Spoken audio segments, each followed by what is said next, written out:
안녕하세요. 용산 이만수입니다. 오늘 이 시간은 여러분들이 재개발 투자를 하실 때 가장 기본적이면서 가장 중요한 부분을 놓치고 오시는 분이 많아요.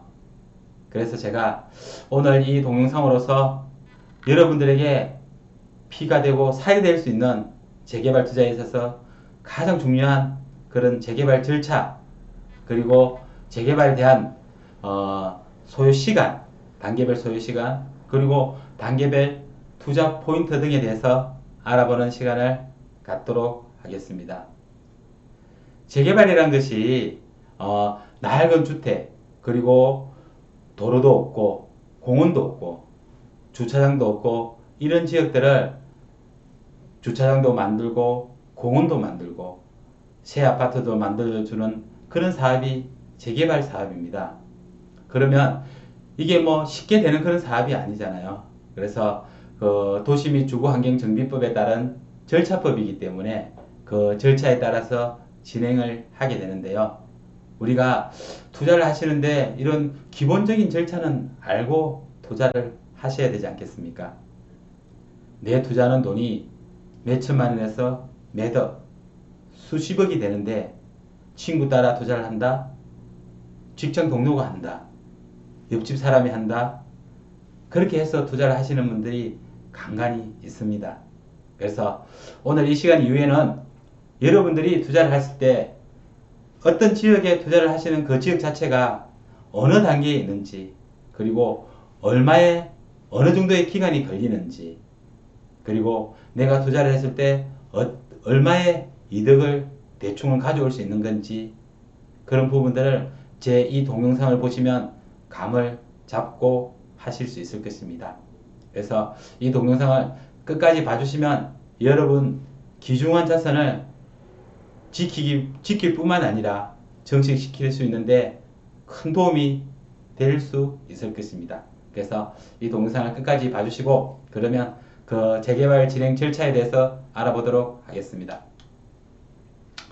재개발이라는 것은 기본적으로 낡은 주택을, 그리고 그런 도로나 정비 기반 시설의 열악한 지역을 정비하고 새로운 아파트를 건설하는 그런 사업이죠. 이 사업은 단순히 대충 이렇게 할 수 있는 게 아니지 않습니까? 그래서 기본적인 계획에 따라서 절차에 따라서 진행을 하게 되는데, 우리 전 국토를 기반으로 국토부 장관이 기본 이 낡아가는 도시를 어떻게 할 것인지 기본 방침을 설정해 놔요. 여기에 따라서 우리가 시장이 기본 계획을 세우게 됩니다. 이 기본 계획은 정말 그래도 기본이 되는 방향 설정 계획이고, 그리고 이 재개발 예정구역을 지정을 하게 되고, 그리고 이 재개발 구역을 어느 단계에 따라서 추진을 할 것인지, 그런 등등의 계획 내용이 들어가는 게 정비 기본 계획입니다. 그러면 이게 서울 같으면 서울시장이 기본 계획을 세우게 되면 거기에 따라서 정비 계획이라는 게 수립하게 되는데, 이 정비 계획은 우리가 구체적으로 국민들에게 구속력을 갖는 그런 계획이에요. 그래서 서울 같으면 서울 용산구청장이, 지자체장이, 시장, 군수, 구청장이 정비계획을 수립하게 되는데, 용산구는 용산구청장이 수립을 하게 되는 거죠.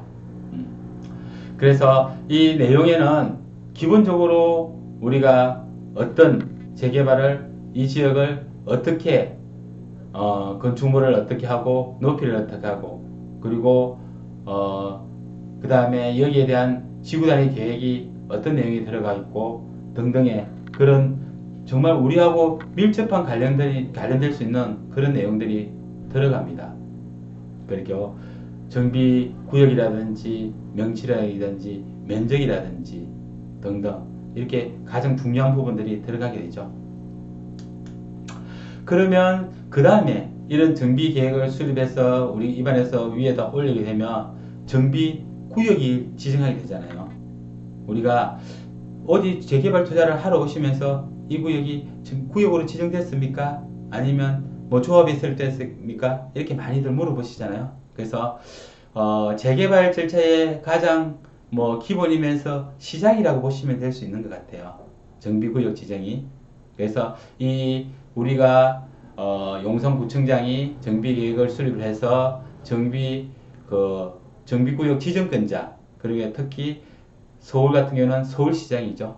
서울시장이 정비구역을 지정하게 됩니다. 그리고 다른 지역 같은 경우는 특별시장, 광역시장이죠.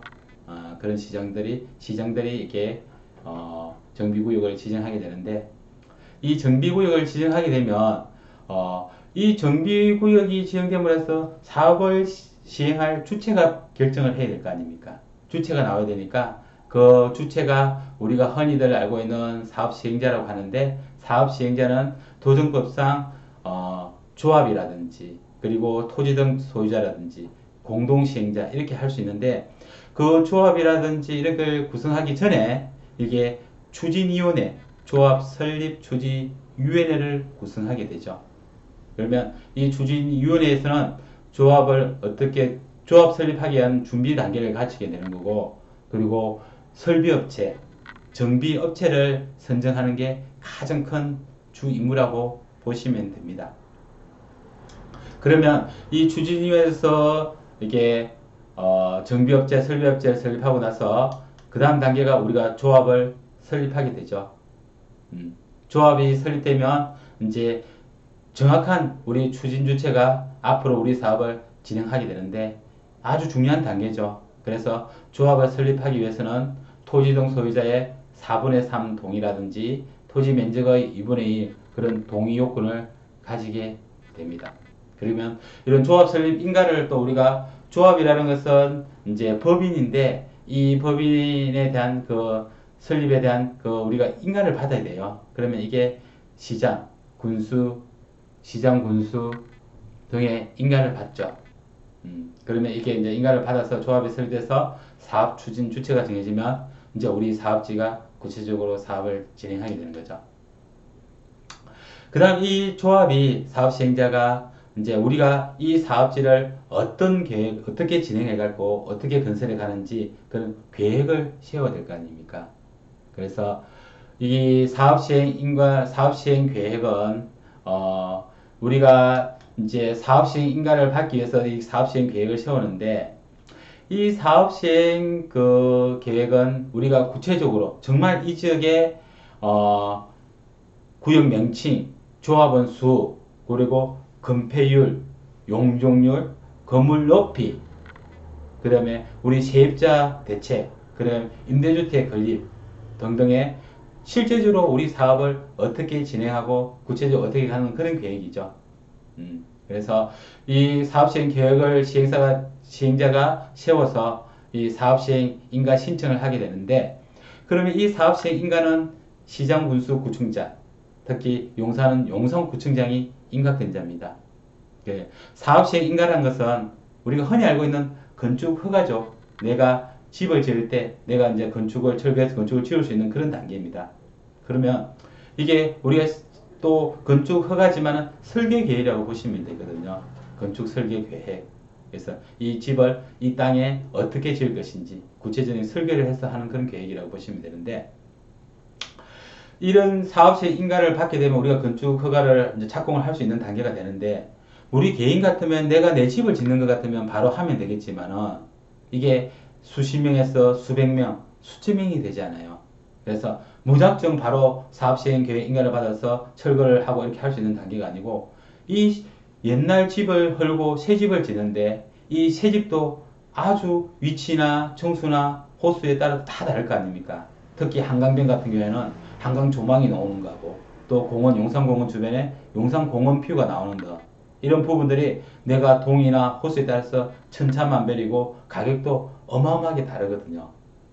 그렇기 때문에 나중에 이런 분쟁들이 발생할 수 있으니까 사전에 이런 분쟁을 해결하기 위해서 하는 게 관리처분 계획입니다.